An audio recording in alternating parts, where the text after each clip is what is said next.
In this video, we will demonstrate how to construct and assemble alcohol vapor chambers. We will also describe an alcohol inhalation paradigm that exposes mice during the equivalent of all 3 trimesters of human development. The chambers are highly customizable to desired blood alcohol levels or exposure paradigms. Our chamber design can house up to 6 standard-size mouse cages where mice have ad libitum access to food and water. This paradigm produces relatively high blood alcohol levels in both pregnant mice and pups without the use of pyrazole.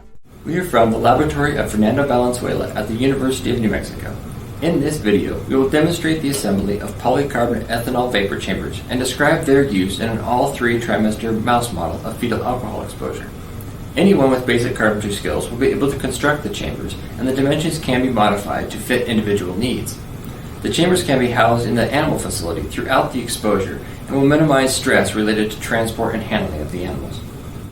Due to differences in developmental stages, ethanol administration to pregnant rodents has been used to model the human exposure during first and second trimesters, whereas ethanol administration to neonates is used to model third trimester exposure.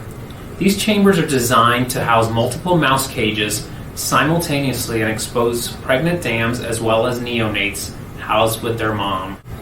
Some of the advantages to using this alcohol exposure paradigm include the ability to mimic all 3 trimesters of development, the reduction in stress to pregnant dams and pups, as well as the flexibility in your control over the level of ethanol exposure.